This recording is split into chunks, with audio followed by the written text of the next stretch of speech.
Bien, chicos, empezamos, ¿ya? Voy a compartir ventana.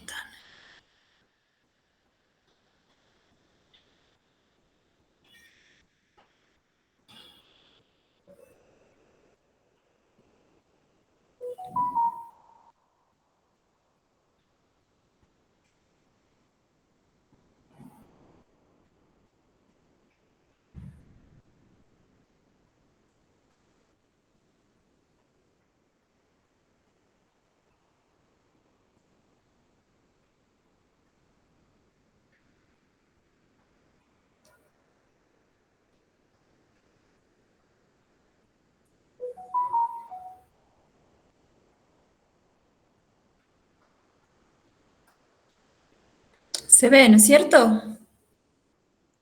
Sí, doctora. Listo. Entonces, lo que vamos a hacer hoy día es el repaso de los temas que van a venir para mañana en el examen, ¿ya? Punto importante tratar son las glomerulopatías y poderlas diferenciar en los diferentes grupos que las vamos a ver en su presentación. La enfermedad glomerular, como ya lo mencionamos, pues es la disrupción, ¿no es cierto? Sí, de la barrera del filtrado glomerular, ¿no? Y esto debido, ¿no? A uno o más de los siguientes caracteres, ¿no? Puede haber una proteinuria glomerular, puede haber una hematuria glomerular o una disminución del filtrado glomerular. Las dividimos, ¿sí? En grupos como primarias, como secundarias, ¿sí? Dentro de las primarias, ya sabemos, vamos a tener, pues, la enfermedad de cambios mínimos, que se presenta principalmente en niños, ¿no es cierto? Más o menos en un 80 o un 90%. Y de un 20 a un 10% se puede presentar en adultos con ciertas patologías y posiblemente de índole secundaria. La membranosa, ¿sí? IgA, focal segmentaria, pero primaria, ¿sí? La post-estreptocócica, ¿sí? Y también la enfermedad antimembrana basal glomerular. Dentro del grupo de las glomerulopatías secundarias, pues sabemos que, como su propio nombre lo dice, estas son resultado de otras enfermedades sistémicas, ¿no? Que pueden llegar a causar, pues, un daño glomerular. Y tenemos ahí la nefropatía diabética, tenemos la nefropatía lúpica, tenemos las vasculitis asociadas a ANCA y también tenemos pues otras patologías como son las amiloidosis o las glomerulopatías relacionadas a infecciones o las tipo crioglobulinemias. Hay unas secundarias, ¿sí? Focal segmentaria, ¿ya? Que no las hemos mencionado dentro del grupo secundario, pero que están dentro de ellas también, y estas pues llevan a una lesión renal severa, ¿sí? Puede haber ahí lo que se llama una sobreposición, ¿sí?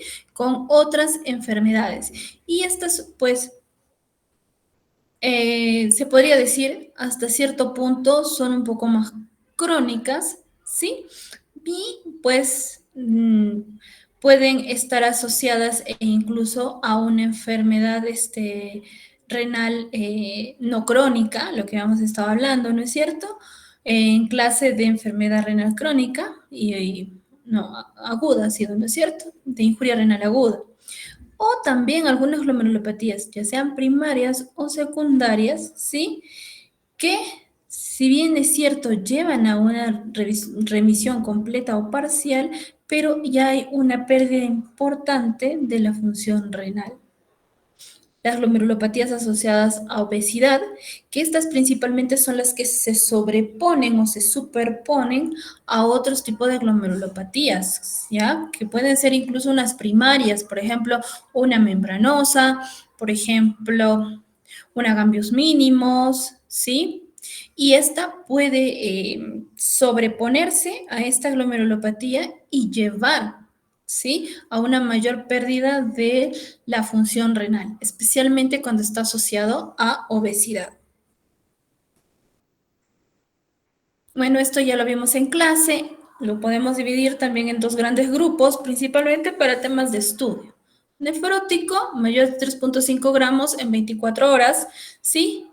Y el edema, son los puntos característicos, obviamente asociado a una hipoalbuminemia, ¿sí? Que ya sabemos que es menor a ¿cuánto? A 2,5 gramos, ¿no es cierto?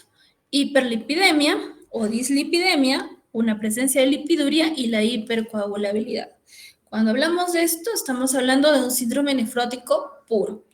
Y si se presenta hematuria, hipertensión, puede haber presencia de edemas e incluso proteinuria, pero no va a ser en rango nefrótico. Presencia de cilindros hemáticos, ¿sí? Alteración de la función renal, incremento de ácido suados, urea, creatinina y oliguria. Ahí estamos hablando de un síndrome nefrítico. Ahora hay que tener en cuenta también que hablamos, si bien es cierto, nefrótico, nefrítico, ¿no? Y eso suena bonito, pero en la práctica vamos a encontrar que no siempre vamos a encontrar un síndrome nefrótico puro, no siempre vamos a encontrar un síndrome nefrítico puro, podemos encontrar unas mezclas de ambos o un nefrótico con hematuria o un sinefrítico con proteinuria en rango nefrótico o mixtos incluso, ¿sí? De ambos. Entonces, por su presentación clínica, los vamos a ver de la siguiente manera. Proteinuria sintomática, solamente proteinuria sintomática, podemos estar ante un cuadro de cambios mínimos o de focal segmentaria. Si solo hay hematuria sintomática, ojo, podríamos estar hablando de una IgA, por ejemplo, la IgA, ¿no? Nosotros podríamos decir incluso puede presentarse como un nefrítico, podría ser también, pero en muchos casos puede presentarse también como un nefrótico asociado a hematuria asintomática, una microhematuria, no macrohematuria, ¿sí? El síndrome nefrítico, la glomerulonefritis proliferativa, ¿no? O membrana proliferativa también, y el síndrome nefrótico, pues en cambios mínimos, en las membranas proliferativas también, focal segmentaria, membranosa, ¿no? Y como les mencionaba también, por IgA. Glomerulonefritis rápidamente progresiva, antimembrana basal glomerular, las pausimunes, que ya saben que son las vasculitis, y las mediadas por inmunocomplejos.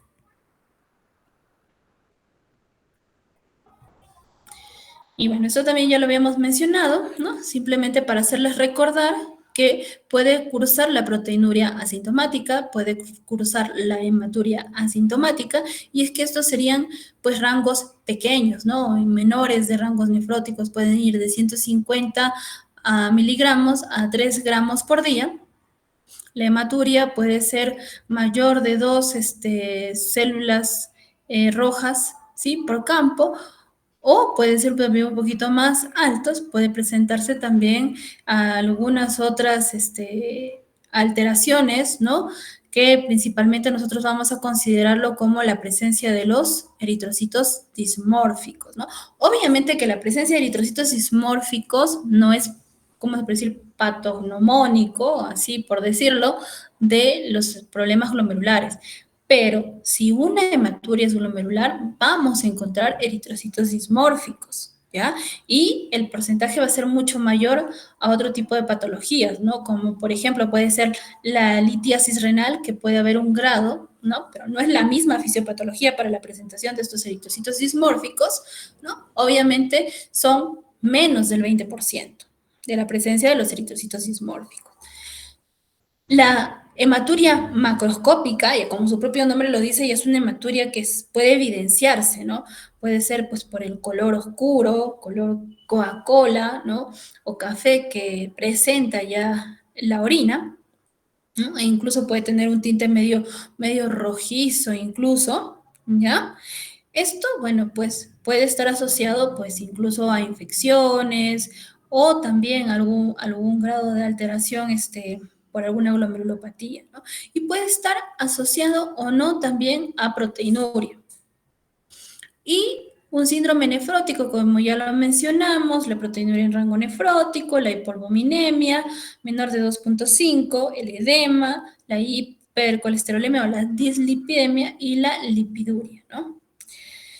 El síndrome nefrítico, ahí hay compromiso de la función renal, vamos a ver oliguria, incremento de los azoados, va a haber hematuria, presencia de cilindros hemáticos, la proteinuria, ¿no?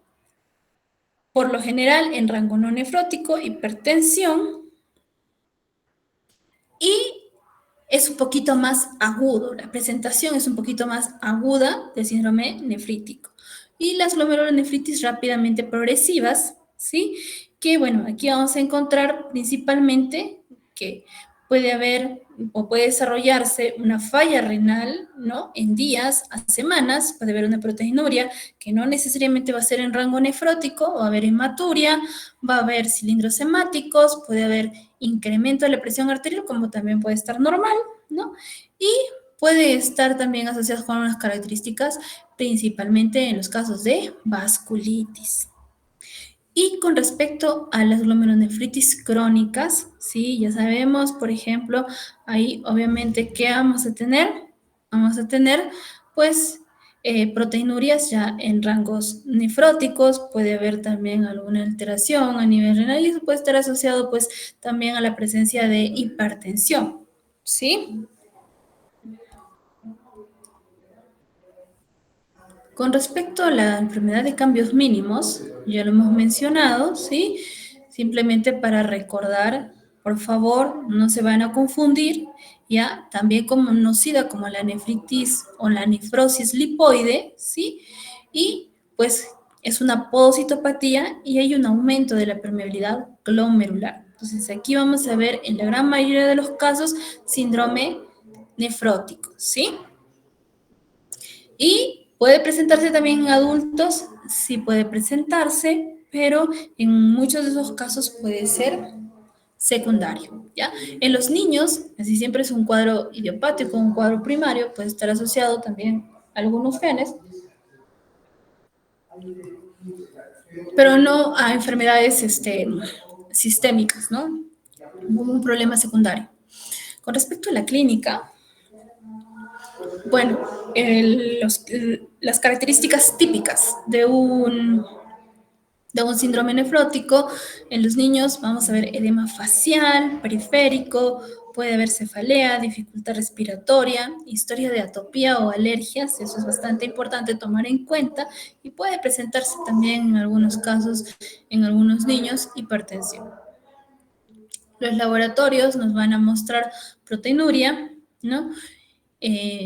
Hematuria puede presentarse en menos del 15% de los casos y puede también haber albúmina menos de 2 gramos por decilitro, ¿no? E IgG disminuido y el complemento dentro de valores normales.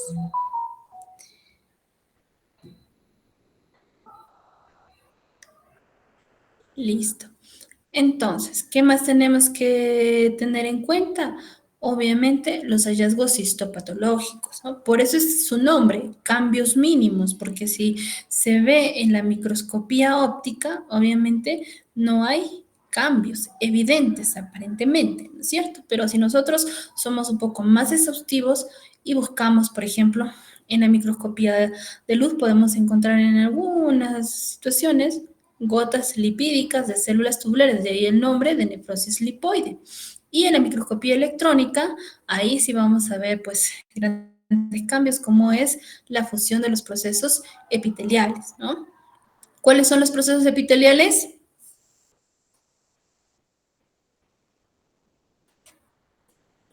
¿Están?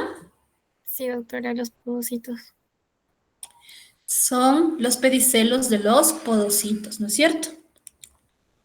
Y en la microscopía o la inmunofluorescencia, mejor dicho, pues no vamos a ver inmunocomplejos, ¿no es cierto?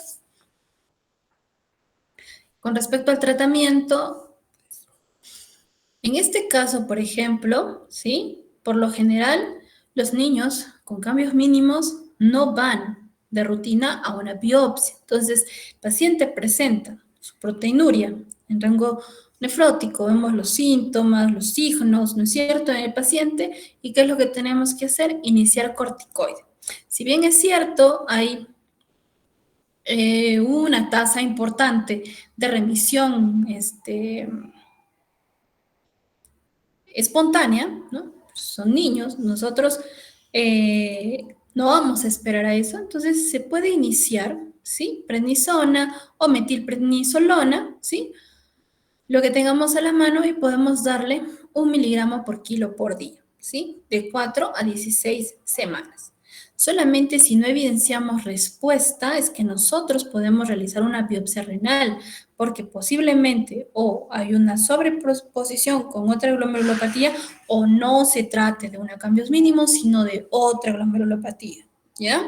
Y el pronóstico es bastante bueno, ¿sí? En niños y en adultos no tanto, ¿no? Si es que es primaria, sí, puede llegar de un 85 a un 90%.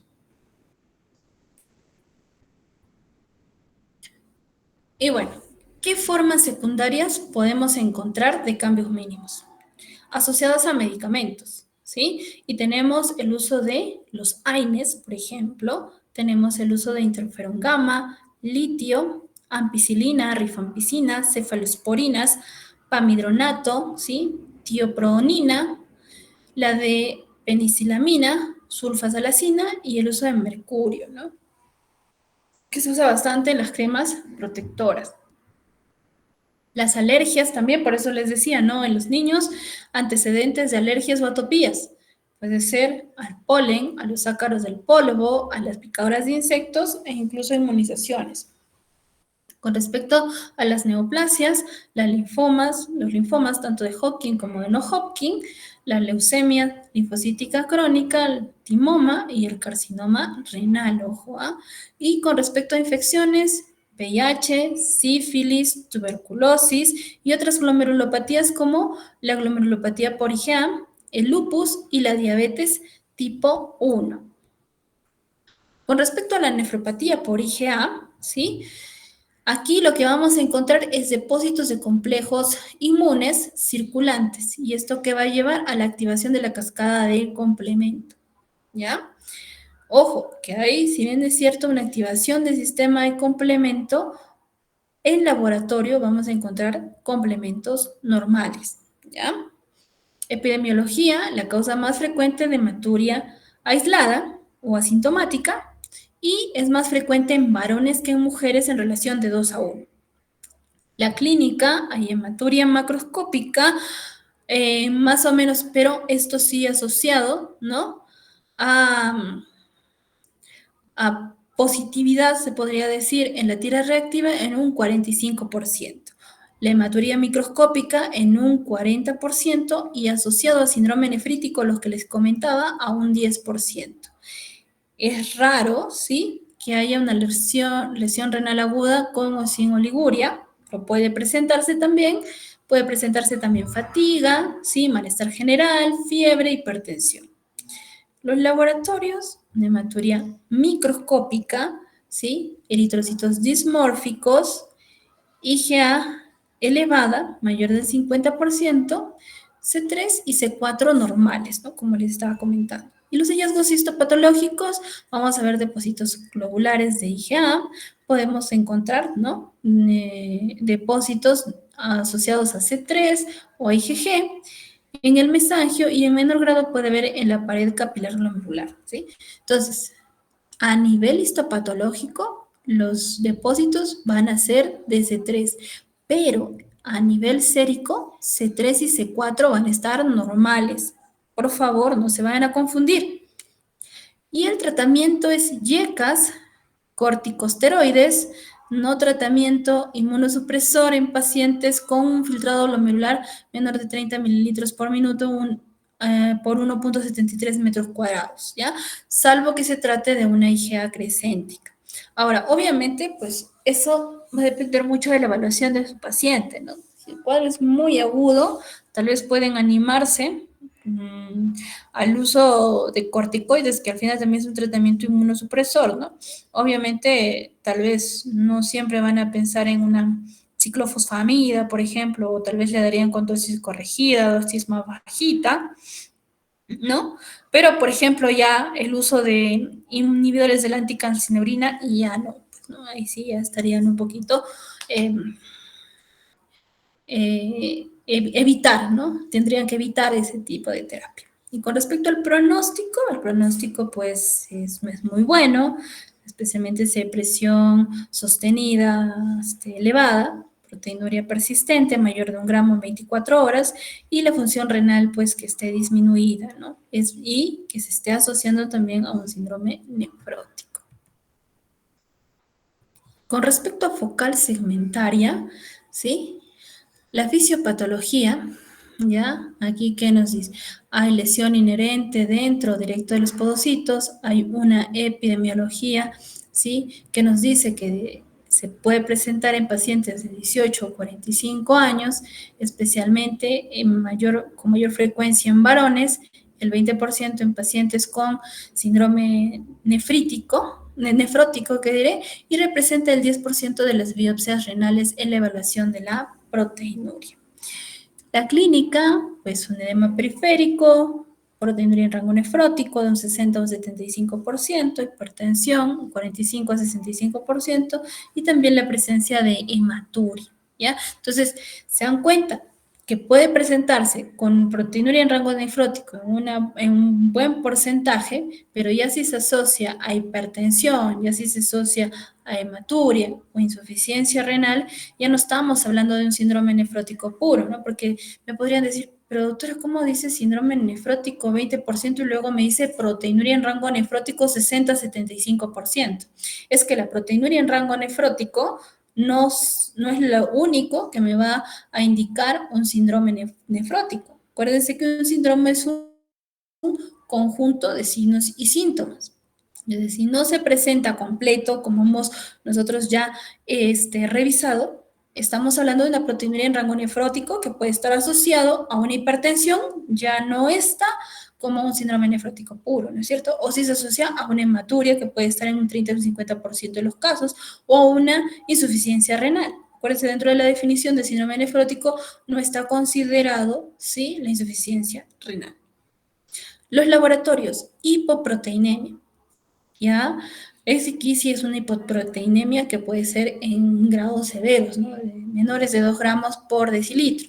Hipogamma-globulинemias, hiperlipidemias, complemento normal, y hay diferentes tipos histológicos, ¿sí? Y dentro de ellos tenemos la colapsante que está asociada a HIV, ¿ya? Entonces, de todas maneras, tenemos un paciente con focal segmentaria. No perdemos nada con solicitarle VIH, porque puede resultarnos que es una colapsante y el problema con la colapsante es que tiene mal pronóstico, ¿ya? Entonces, ¿qué vamos a encontrar a nivel histopatológico? Esclerosis segmentaria, y hay, como les mencionaba, 5 variables o 5 tipos. Y el tratamiento, obviamente, corticoides, y aquí sí son corticoides, dosis altas, 1 miligramo por kilo por día, máximo 80 miligramos, el 50% puede tener una buena respuesta en 2 a 6 semanas, ¿no? Y tenemos también un tratamiento de segunda línea, que puede ser la ciclosporina dentro de los inhibidores de anticalcineurina, ¿no? Obviamente, no descuidar el tratamiento de soporte, ¿no? Haya o no haya hipertensión, si hay proteinuria, podemos utilizar IECAS, ARA2, podemos utilizar otro tipo de terapias antiproteinúricas o antifibróticas, ¿no? Podemos utilizar los ISGLT2 también aquí, podemos utilizar dependiendo del grado también de afectación, incluso tal vez pensar en pues un antagonista de los receptores de mineralocorticoides no esteroideos, ¿no? La dieta, el ejercicio, el dejar de fumar, son parte también del tratamiento de las glomerulopatías, especialmente las que comprometen de manera importante la función renal. El pronóstico, pues sin tratamiento, lleva a enfermedad renal crónica terminal, puede haber una remisión en menos del 10%, ¿no? Y las remisiones completas principalmente las vamos a tener en pacientes que no han comprometido importantemente su función renal o que la proteinuria no esté en rangos nefróticos, ¿no? O que si la encontramos en rangos nefróticos con el tratamiento, con el primer esquema de tratamiento, muy buena respuesta y no volvemos a evidenciarlo, ¿no? La clasificación histológica, ¿ya? De la focal segmentaria, la tenemos aquí, ¿sí? La no especificada, ¿sí? Que nos indica que al menos un glomérulo con aumento segmentario de la matriz, obliteración de la luz capilar, puede haber colapso segmentario de la pared capilar glomerular sin hiperplasia podocitaria, ¿no? Y aquí, por ejemplo, tenemos pues la variante periliar, la celular, la TIP, la colapsante, para, o sea, descartar, si es que no sale ninguna de estas, entonces estamos ante un cuadro de una no especificada, ¿sí? Y la periliar, ¿sí? Aquí dice al menos un glomérulo con hialinosis periliar. Con o sin esclerosis, más del 50% de los glomérulos con lesiones segmentarias deben tener hialinosis o esclerosis segmentaria periliar. También tenemos otra clasificación, otra variante, que es la celular, ¿no? Que ya aquí se va a caracterizar principalmente por hipercelularidad segmentaria endocapilar que puede ocluir la luz capilar, ¿sí? Pueden haber también células espumosas o cariorrexis. La TIP, ¿sí? Que al menos dice una lesión segmentaria del ovillo al inicio del túbulo proximal. Y el poro tubular debe estar incluido en la lesión y debe haber una adhesión o confluencia de podocitos junto a las células parietales o tubulares en la luz. Y la última, que es la colapsante, la que yo les decía, que pues es la que tiene peor pronóstico, ¿no es cierto? Entonces aquí vamos a ver un glomérulo, por lo menos uno, con colapso capilar global o segmentario rodeado de podocitos hipertróficos e hiperplásicos, ¿ya? Lo bueno es que esta, que tiene mal pronóstico, está en un menor porcentaje que las anteriores, ¿no? Y la no especificada, también que es la clásica, es la más frecuente. Causas de formas secundarias, tenemos infecciones, ya mencionamos VIH, pero también puede estar parvovirus, puede estar hepatitis C, citomegalovirus y Epstein-Barr. Fármacos, interferón, litio, anticalcineurínicos, pamidronato, alendronato, inhibidores de la mTOR, esteroides, anabolizantes y heroína. ¿Qué medicamento inhibidor de la mTOR conocen? Es fácil decir, ¿no? ¿Cuál? Everolimus, ojos, utilizamos bastante con los pacientes trasplantados. ¿Ya? Y miren, en cambios mínimos pensionamos litio y miren acá también está litio. ¿Ah? O sea, nada es solamente de un solo lado, pero tenemos dos opciones en los pacientes que utilizarían litio, ¿no? Que ya no es muy frecuente, pero todavía en algunos sitios se sigue usando. Respuesta adaptativa de la hiperfiltración con disminución de la masa renal, oligomeganefronia o la displasia renal también con la nefropatía del reflujo o la nefropatía crónica del injerto o la anemia falciforme. ¿Sí? Y cuando no hay disminución de la masa renal, pues tenemos enfermedad glomerular relacionada con la obesidad, enfermedades glomerulares primarias y las nefropatías diabéticas y las nefroangiosclerosis, ¿sí? Y estos acá tenemos de los patrones tanto de las formas primarias, secundarias, las hereditarias y las que pueden estar asociadas a origen desconocido. Con respecto a la membranosa. La membranosa, miren, la principal característica es que vamos a encontrar depósitos de inmunocomplejos en el espacio subepitelial, ¿sí? Puede, ¿no? Haber participación de la endopeptidasa neutra y pueden estar asociados al Pladocert, de un 70 a un 80%. La epidemiología es la causa más común del síndrome nefrótico en adultos en un 25%. ¿Sí? Se puede dar en pacientes mayores de 60 años asociado a malignidad en un 20 a un 30% y la incidencia, ¿sí? Puede ir de la cuarta a la quinta década de vida. Con respecto a la clínica, es un síndrome nefrótico en un 80%, ¿sí? Pero puede haber proteinuria no nefrótica de un 5 a, de 5 a 15 gramos en 24 horas. Puede ser asintomática en un 20%, trombosis de la vena renal un 40%. Esto es importante mencionar porque la membranosa, ¿sí? Puede estar asociada a trombosis de la vena renal. Laboratorios, proteinuria mayor de 3 gramos, ya sabemos es un síndrome nefrótico en un 30%, hematuria microscópica de un 30 a un 50%, función renal normal, complemento normal, ¿sí? Puede haber, sí, positividad a este complejo, ¿no? Del sistema de complemento, el C5b9. Histopatológicamente vamos a encontrar engrosamiento global difuso de la pared capilar y depósitos de complejos inmunes subepiteliales. El tratamiento son los corticoides, ¿ya? Podemos utilizar agentes alquilantes como el clorambucilo o la ciclofosfamida, la ciclosporina y ECAS, terapia para la hiperlipidemia y también podemos utilizar anticoagulación profiláctica. El pronóstico, ¿sí? Si hay una remisión completa espontánea de la proteinuria, ¿sí? De un 5 a un 30%, o también una remisión parcial espontánea de la proteinuria de un 25 a un 40%. Enfermedad renal crónica, hay que tener cuidado, ¿sí? Puede haber un 14% que puede ir en 5 años, un 35% en 10 años y un 41% en 15 años.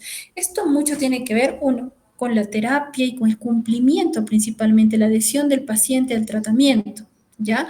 Pero sí existe ese riesgo de que pues, si no se cumple con un tratamiento, si no recibe un tratamiento oportuno, puede llevar a una falla renal terminal, ¿ya? Por eso la importancia de determinar esta glomerulopatía y dar tratamiento acorde al grado de severidad que presenta el paciente. Aquí nosotros podemos darnos cuenta que hay un sinnúmero, ¿sí? Un sinnúmero de antígenos podocitarios que están asociados a a la glomerulopatía membranosa. Y bueno, como ya les mencionaba, la primaria, ¿sí? Asociadas principalmente al PLA2R, ¿sí? Tenemos pues en los resultados séricos anti-PLA2R compuesto por inmunoglobulina de la G4, tipo G4, ¿ya? Tenemos también la trombospondina, que también está asociada a más o menos un 10% de las glomerulopatías primarias, pero también tiene una asociación bastante importante a las glomerulopatías secundarias asociadas a tumores. También tenemos X1, X2, que están asociados a lupus. Tenemos NEL1 asociado también a tumores, SEMA3B asociado a pacientes pediátricos principalmente, ¿no? Entre otros. Y también tenemos pues asociadas a infecciones, ¿no? Paludismo, malaria, filariasis, esquistosomiasis, sífilis, lepra, infección por hepatitis B, hepatitis C, tumores, cáncer de colon, estómago, pulmón, melanoma, y miren también pueden estar asociados los linfomas, ¿sí? Fármacos antiinflamatorios no esteroideos, metales pesados como oro, mercurio, penicilamida, fluconazol, probenecid, trimetadiona y levamisol. Las enfermedades sistémicas, las que ya comúnmente ya ustedes han escuchado, lupus de la cabeza, puede haber Sjögren también, enfermedad mixta del tejido conectivo, sarcoidosis, tiroiditis autoinmune y también enfermedad por IgG4. Ojo, que no es lo mismo porque nosotros hace un momentito mencionamos que está asociado el antiplado CERRES principalmente una inmunoglobulina tipo IgG, pero de la tipo 4. Pero no estamos hablando aquí de lo mismo. Esta es otra enfermedad y esto sí es un cuadro de membranosa secundaria. Y cuando hablamos de plado CERRES, estamos hablando de una membranosa primaria. En la biopsia, ¿sí? ¿Qué vamos a encontrar?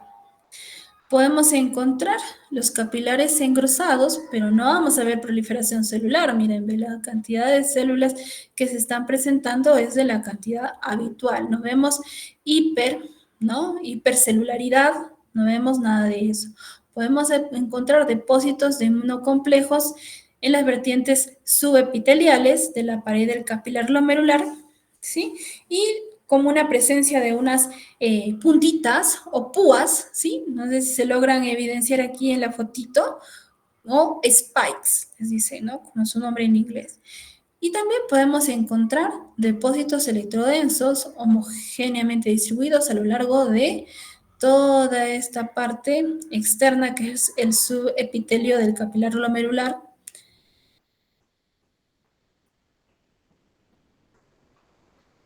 ¿Cómo lo diferenciamos? Porque, a ver, me presentan un informe de una biopsia y dicen, ¿es primaria o es secundaria?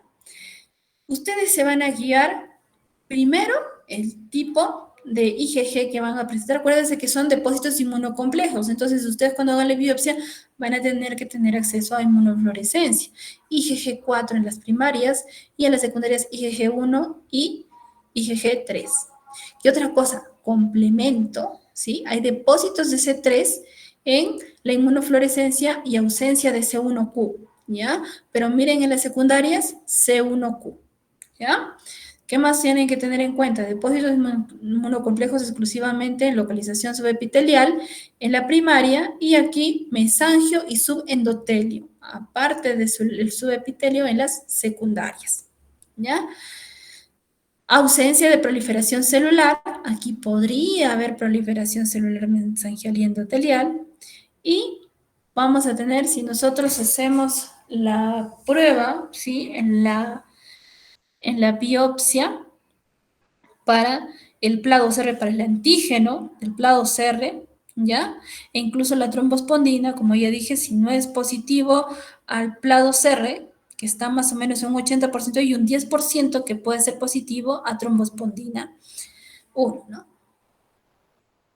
Y aquí negativo para plado CR y, bueno, pues negativo para trombospondina, salvo en cuadros de malignidad, como les mencionábamos, ¿no? Entonces, así ustedes lo van a poder diferenciar. La membrana proliferativa, hay una fisiopatología que está asociado a 3 tipos de membrana proliferativa. La tipo 1 con depósitos subendoteliales, la tipo 2 con depósitos densos en la membrana basal glomerular y la tipo 3 depósitos subepiteliales y subendoteliales. Es más común, ¿sí? Más o menos hasta los 30 años se dice, y un 10% de las biopsias renales. En México el 40% de los pacientes pues con nefritis tienen membrana proliferativa, ¿no? ¿Y por qué es importante? ¿No? Porque no en todas las poblaciones se ha estudiado las glomerulopatías, estamos hablando de las poblaciones regionales, las latinoamericanas, ¿no? Nos faltan muchos estudios para que nosotros podamos determinar si las características que se encuentran, por ejemplo, en los estudios de México, son muy parecidos a los de nosotros, e incluso en Centroamérica, ¿no? Se han hecho varios estudios al respecto, buscando, ¿no? Las variantes que se pueden presentar de las glomerulopatías. Pero, por ejemplo, no tenemos un estudio que nos demuestre que en nuestra realidad, pues nosotros compartimos esas características, ¿no? Y sería lo ideal, porque obviamente que como compartimos ciertos rasgos, ¿no es cierto?, raciales, es muy posible que eso se llegue a, no tenemos cómo eso corroborar. Respecto a la clínica, hay hipertensión leve, ¿sí? En la tipo 3 sí puede haber hipertensión severa, hematuria y proteinuria asintomática en un 25%, edema en un 50% y puede haber oliguria en un 20% y en un 15% puede haber hematuria o macrohematuria o hematuria severa, ¿no? Laboratorios, anemia, pues normocítica normocrómica, hiperlipidemia, hipoalbuminemia, hipocomplementemia, proteinuria, creatinina y BUN elevados, filtración glomerular disminuida de un 20 o un 50%. Los hallazgos histopatológicos, puede haber proliferación mesangial y endotelial y puede haber también engrosamiento de la pared capilar por depósitos inmunes, ¿sí? Subendoteliales y también depósitos densos intramembranosos más interposición mesangial. El tratamiento, bueno, para la proteinuria, si es que es en rango nefrótico, ¿sí? Si hay también presencia de semilunas o deterioro progresivo de la función renal, podemos utilizar yecas, ARA2, tiazidas y corticoides, como es el caso de la prednisona, y puede evolucionar a RC. Entonces, el tratamiento es importante instaurarlo de manera oportuna. El pronóstico no es bueno. Y la antimembrana basal glomerular, hay una enfermedad autoinmune órgano específica en la cual los anticuerpos antimembrana basal glomerular causan glomerulonefritis rápidamente progresiva con función, con alteración de la función renal, ¿no? Y también puede haber hemorragia pulmonar, como es el caso de síndrome de Goodpaster, ¿no? La fisiopatología, hay presencia de anticuerpos antimembrana basal glomerular que, pues, van a generar, ¿sí? Inflamación, ¿no? Van a activar la quimiotaxis, los neutrófilos y va a generar mayor daño endotelial y pues esto va a generar posiblemente o posteriormente un cuadro de fibrosis, ¿no es cierto? Y la epidemiología está en un 0.5 a 1 por millón, ¿no? Por año. Distribución bimodal, ¿eso qué significa? Que puede haber un primer pico, ¿no? Esto principalmente con mayor frecuencia en varones, de los 20 a los 30 años, y un síndrome de Goodpaster, ¿sí?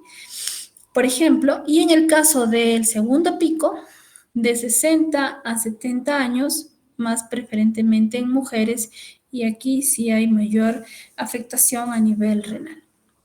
¿Qué clínica vamos a encontrar a nivel renal? Disuria, hematuria, edema distal, uremia, hipertensión.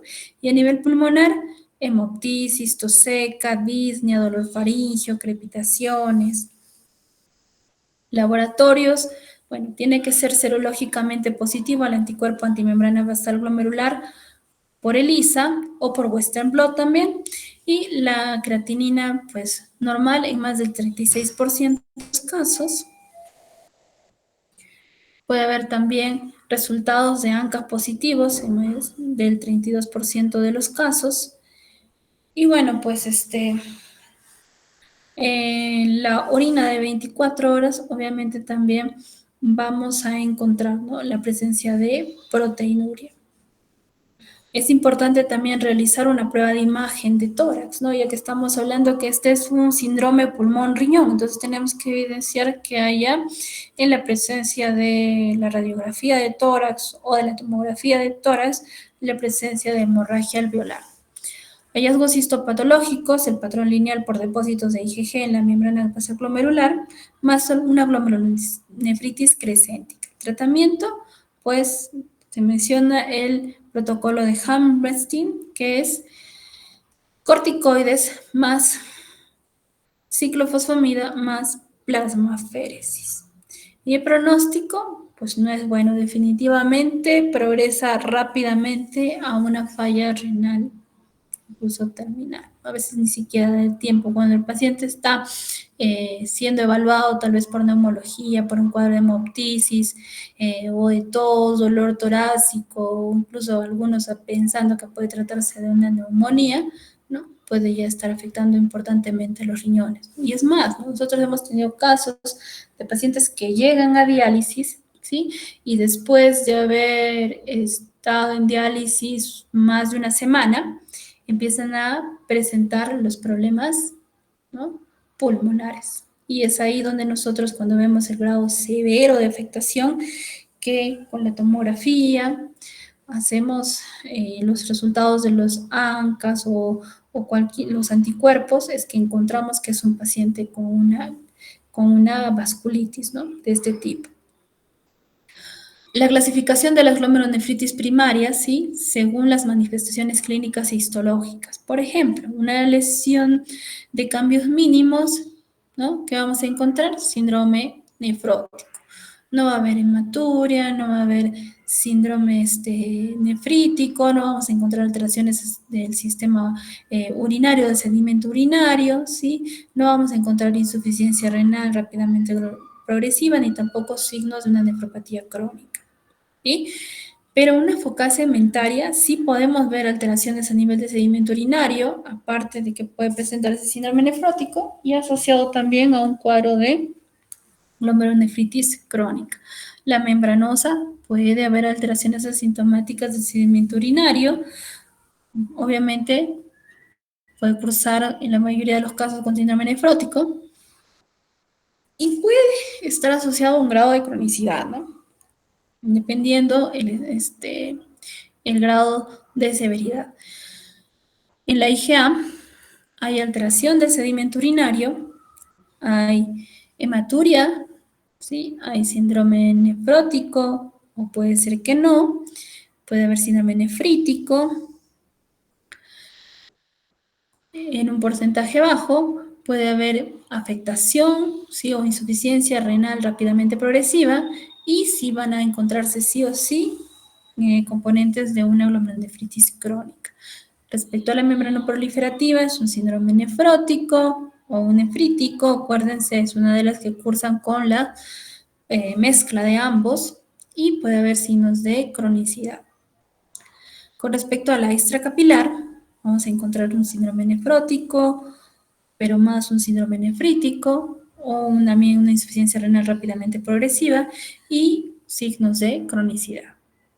En la endocapilar puede haber alteraciones del síndrome nefrótico, del sedimento urinario, puede haber síndrome nefrótico, síndrome nefrítico, en la mayoría de los casos. Hallazgos serológicos, miren, esto es para que puedan ver cuáles de las glomerulopatías que hemos estudiado cursan con afectación del complemento, ¿no?, y cuál está asociada a los diferentes tipos de anticuerpos que nosotros estudiamos, ¿no? Por ejemplo, ahí tenemos, ¿quién está asociado a antiplados R? Membranosa, ¿sí? Y pues obviamente casi todas las de síndrome nefrótico están cursando con complemento normal. En cambio, las membranas proliferativas, dependiendo del tipo, pueden haber con hipocomplementemias o pueden haber con complemento normal. Pero no están comprometidos con ninguno de los otros anticuerpos estudiados en las otras glomerulopatías, ¿sí? En cambio, en la extracapilar, ¿sí?, podemos encontrar que aquí sí hay compromiso, ¿no?, o activación de los anticuerpos antimembrana basal glomerular. Puede estar asociado o no a ANCA, pero complemento va a estar normal. Con respecto a inmunocomplejos, podemos encontrar complemento disminuido o normal y estar asociados a ANCA positivo. Las vasculitis tipo ANCA, sí o sí, asociados a ANCA positivo, complemento normal y no afectándose por los demás anticuerpos. Y la endocapilar va a estar asociada, pues, ya saben a cuál, a la antiestreptolicina, ¿cierto? Y ahí sí vamos a encontrar hipocomplementemia. Y bueno, aquí para que nosotros podamos hacer, ¿no?, un adecuado manejo en nuestros pacientes. Entonces tenemos paciente con proteinuria, ¿sí? Entonces nosotros tenemos que determinar si este paciente que está presentando proteinuria, ¿sí?, está presentando también un sedimento urinario, pues, nefrítico o alteración del sedimento urinario, ¿sí? Si es así, entonces tenemos que tratar de descartar enfermedades pues autoinmunes, ¿no es cierto? O multisistémicas. Y bueno, pues ahí también pues tenemos que buscar diferenciales, como es el caso de la diabetes, como es el caso del lupus, ¿sí? Como es el caso de las vasculitis, de las infecciones, hepatitis C, hepatitis B, citomegalovirus, estafilococos, ¿no? Otras bacterias, la legionela o también antivirus, entre otros, ¿no es cierto?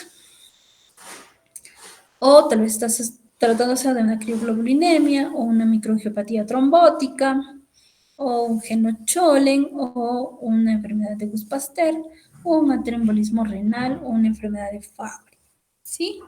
Tenemos que aquí la hematuria puede estar ausente.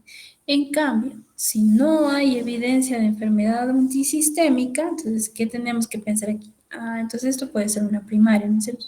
IgA, síndrome de Alport, la post-estreptocócica, las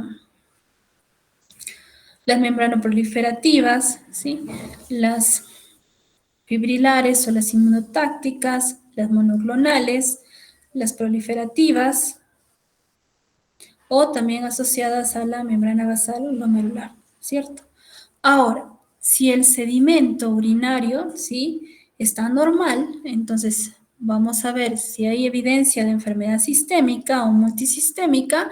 Entonces, si hay, bueno, pues buscamos diferenciales, diabetes, lupus, amiloidosis, esclerodermia, enfermedad mitocondrial, enfermedad de Fabry o enfermedad de IgG4. Y si no es así, entonces podemos pensar en una membranosa, en una cambios mínimos, en una focal segmentaria primaria o secundaria, ¿sí? O también de cadenas ligeras, ¿sí? O pues un síndrome, pues Nail Patela, o las colágeno fibróticas también, o la enfermedad de Den, o las glomerulopatías por C1Q. Aquí la hematuria puede estar presente, hay que tener en cuenta, ¿sí? Pero esto también puede afectar al riñón y principalmente podríamos también sospechar en vasculitis. Y aquí también, para que más o menos ustedes puedan repasar, está interesante la gráfica para que ustedes puedan ver. Hay hematuria glomerular, hay hematuria que no puede ser glomerular, entonces si me está saliendo que es no glomerular, mis eritrocitos dismórficos me están saliendo pues bajos, voy a buscar otras posibilidades diagnósticas, ¿no? Una hematuria ureteral o una hematuria a nivel pues vesical, o uretral o por un dismorfismo sexual también, ¿no? Medicamentos asociados a enfermedades glomerulares, tenemos pues la nefropatía membranosa que está asociado a la penicilamina, sales de oro, yecas, AINES y mercurio. Cambios mínimos, también AINES, interferón, ¿sí? Alfa y antibióticos como ampicilina, rifampicina, también el metamizol, tamoxifen y las vacunas. Y las membranoproliferativas asociadas a ciclosporina, tacrolimus, ¿sí? Mitocina C y anticonceptivos orales. ¿Y cuáles de ellas están asociadas a hepatitis C, hepatitis B y VIH? ¿No? Y aquí están, para que ustedes puedan determinar, incluso también asociado al mecanismo, ¿sí? De los depósitos o de la respuesta inmunológica que se pueda presentar, la presencia o no de hipocomplementemia, ¿sí? Y también asociado a que si va con síndrome nefrótico o síndrome nefrítico, y eso varía un poco el cuadro, ¿no? Por ejemplo, si hablamos de hepatitis B, ¿no? Y hablamos de complemento bajo y nefropatía membranosa, ¿no? Va con síndrome nefrítico, pero si es membrana proliferativa, nefrótico, que diré, pero si va con membrana proliferativa, es nefrítico, ¿no? Igual podríamos mencionar también la membrana proliferativa por polingitis microscópica de la hepatitis B y también cursa con síndrome nefrítico.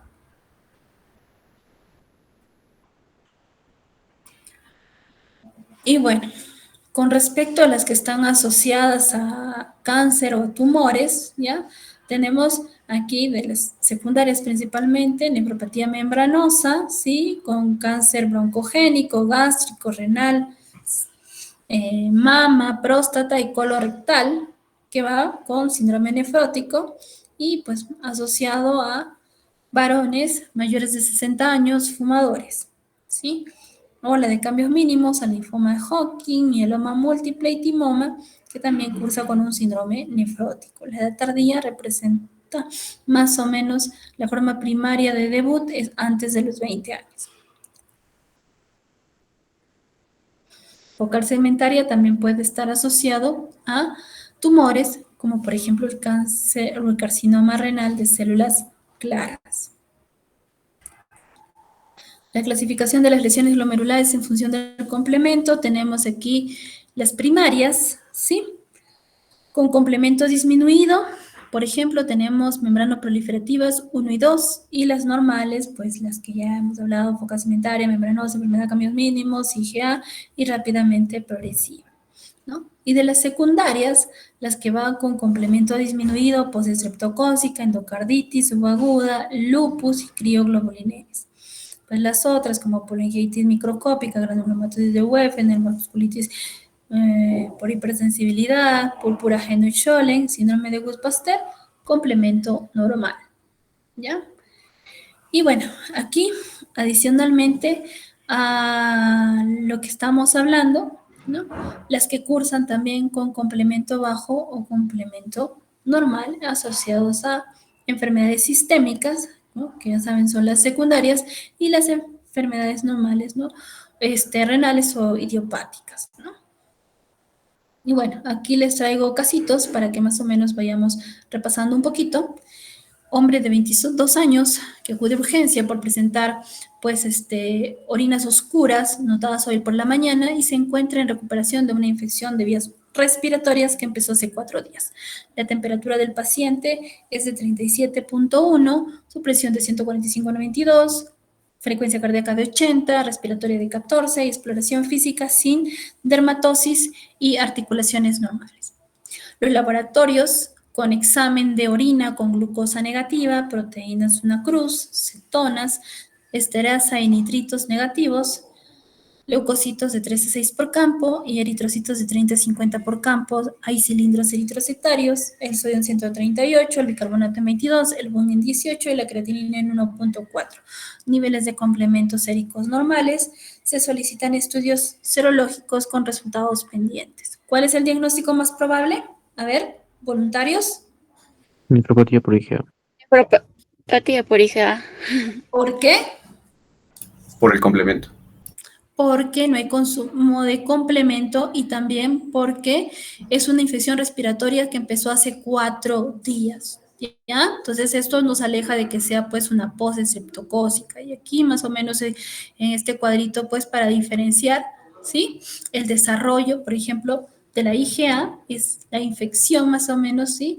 Es 5 días antes más o menos, ¿ya? Y pues principalmente en varones jóvenes. Y bueno, pues aquí tiene que pasar de la infección postestreptocócica de 10 a 21 días y principalmente en niños de 6 a 10 años, ¿ya? Otro punto importante, complemento acá normal y aquí hay complemento bajo. Muy bien. Siguiente. Hombre de 32 años con reciente diagnóstico de linfoma de Hodgkin acude a consulta por fatiga y edema generalizado. El resultado de los laboratorios es de 149, el potasio de 3, la creatinina en 0.9, albúmina de 2, ¿sí? Bilirrubina total en 0.9, el examen de orina, proteinuria, 4 cruces, sin hematuria, signos vitales normales. ¿Cuál de las siguientes enfermedades glomerulares es más probable en el paciente? Cambios mínimos por el linfoma. Bueno, está asociado a la clínica del linfoma. Ya, claro que sí. Y aparte, por ejemplo, linfoma solamente va con cambios mínimos. No, ¿qué otra posibilidad habría? Si hablamos de linfoma nomás. ¿Ah? ¿La membranosa, doctora? Puede ir también con membranosa, ¿no es cierto? Pero aquí, ¿cuál sería uno de lo que nosotros pues tendríamos que plantear? ¿Mm? Principalmente cambios mínimos porque es la más frecuente, ¿no es cierto? Y también por la edad del paciente, ¿sí? Ahora, siguiente caso. Mujer de 65 años acude a consulta por presentar desde hace 2 meses fatiga y ganancia de peso, ¿sí? Antecedentes patológicos, tenemos artritis reumatoide, úlcera péptica, hipertensión. Consume de manera crónica hidroclorotiazida y paracetamol, ¿sí?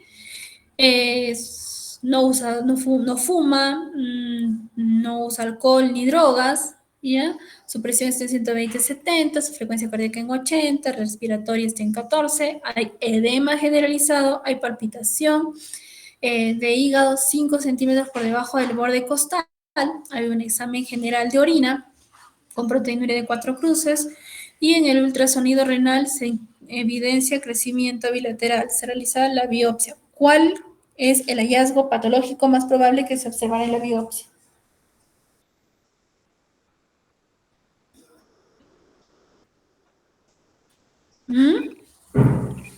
Luna.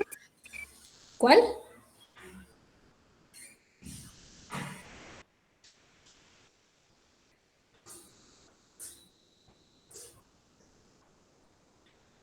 ¿Cuál piensan ustedes?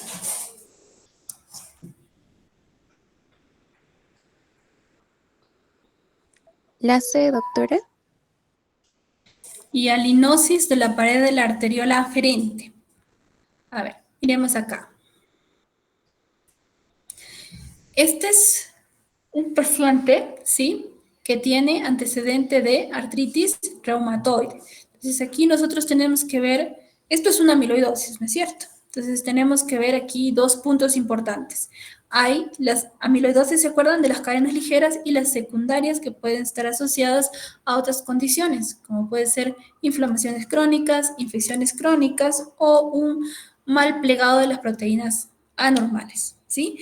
Entonces, si nosotros estamos pensando a que es una amiloidosis inflamatoria que es asociada a una artritis reumatoide, ¿qué es lo que vamos a ver?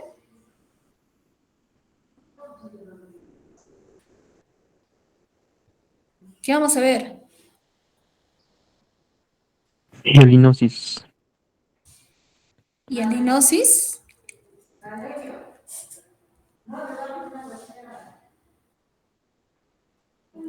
¿Qué es la amiloidosis?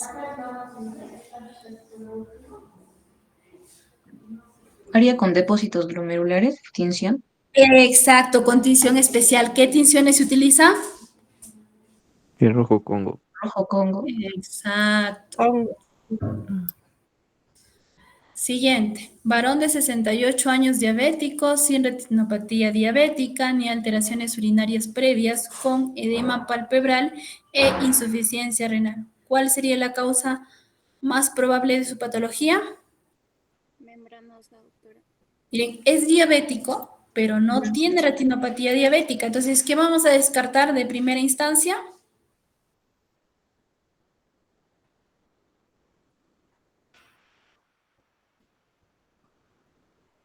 ¿Qué vamos a descartar? Nefropatía Eh, diabética. Entonces sería La- membranosa, doctora.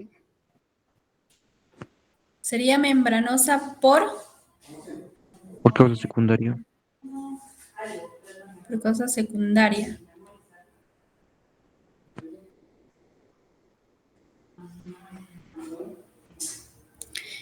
Consideraríamos entonces, ¿cuál? Ya sé. Una membranosa, ¿sí? Porque sería lo más frecuente por su edad y sí, pues pensaríamos en una secundaria. Un varón de 45 años tiene un episodio de hemoptisis y hematuria autolimitada con complemento normal, presente elevación de creatinina sérica y anticuerpos antimieloperoxidasa en plasma. ¿Ya? Patrón ANCA-P.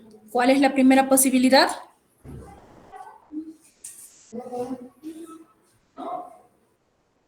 Poliangitis. ¿Cuál? ¿Cuál? La C. polangitis microscópica, ¿no es cierto? ¿Por qué ustedes han pensado en polangitis microscópica? Por la peanca. Por la ANCA-P, ¿no es cierto? Es la que está asociada a ANCA-P. Muy bien. Mujer de 67 años con enfermedad renal crónica secundaria a nefropatía diabética con creatinina de 3.2 miligramos por decilitro con filtrado glomerular estimado en 14 mililitros por minuto. ¿Cuál es la afirmación correcta? A. Presenta una enfermedad renal crónica estadio 3 y debe iniciar quelantes de fósforo. B. Presenta una enfermedad renal crónica estadio 5 y debe considerarse tratamiento renal sustitutivo. C. Un buen control glicémico puede revertir la insuficiencia renal. Es poco probable que presente una proteinuria superior a 500 miligramos en 24 horas. El enunciado D, ¿cuál sería? La B. La B. La B, ¿no es cierto? Es un estadio 5 ya. Varón de 75 años, presenta insuficiencia renal rápidamente progresiva, anuria, mal estado general y fiebre. Los datos del laboratorio muestran ANCAs positivos, anticuerpos antimembrana basal glomerular negativos en la biopsia renal. En la tinción con hematoxilina eosina se observa glomerulonefritis necrotizante con reacción epitelial extracapilar y formación de semilunas en el 80% de los glomérulos. Técnicas de inmunofluorescencia directa para IgA, IgG, IgM, C3, C1q, kappa y lambda son negativos. ¿Cuál es el diagnóstico? Facilito, ¿no? ¿Cuál? La B. Vasculitis pauciana. Vasculitis pauciana. La B. Exacto. Y para finalizar, paciente mujer de 27 años, presenta eritema facial, clínica de 3 meses de evolución de artralgias, fotosensibilidad, orinas espumosas y mínimos edemas en miembros inferiores de reciente aparición. ¿Cuál sería la respuesta? Y la estaba analizando hace rato y sí es un poquito complicada esta pregunta, pero a ver, ¿cómo lo analizarían ustedes? Presenta 4 criterios de LES y está indicado hacer analítica de sangre con estudios inmunológicos completos y analítica de orina con cuantificación de proteinuria. B. Probablemente se trate de un LES, pero es necesario realizar otras pruebas diagnósticas para confirmar el diagnóstico. C. Probablemente se trate de un LES, pero solo se tendrá el diagnóstico de certeza si se biopsia el riñón. Y D. Las lesiones del eritema malar son irreversibles. Doctora. ¿Ah? Miren, La A. podría ser la A, pero presenta solo 4 criterios de LES. Eso justamente estaba viendo, ¿no? Porque lo ideal sí sería hacer el estudio inmunológico, ¿no es cierto? No necesariamente completo, porque, pues, ¿no? Pero por lo menos pedir su ANA, su anti-DNA, su complemento y la analítica de orina y cuantificar la proteinuria. Pero no hay 4 criterios, hay más. Ahora, con respecto a lo que es la B, probablemente se trate de un LES. Ya prácticamente clínicamente podríamos decirlo que sí, pero es necesario realizar otras pruebas diagnósticas para confirmar el diagnóstico. Bueno, ahí podríamos considerar todas las pruebas que se van a utilizar, pero es que es muy vaga ese enunciado, muy vago. Y la C, definitivamente, pues el diagnóstico de certeza no solamente se va a tener con biopsia, ¿no? Y las lesiones del eritema malar son irreversibles, esa no. Entonces, yo consideraría que sí, pues, de las 2 que tenemos, la que más se acercaría sería la A, pero habría que quitarle con los 4 criterios, ¿no es cierto? Muy bien, chicos, ¿alguna pregunta?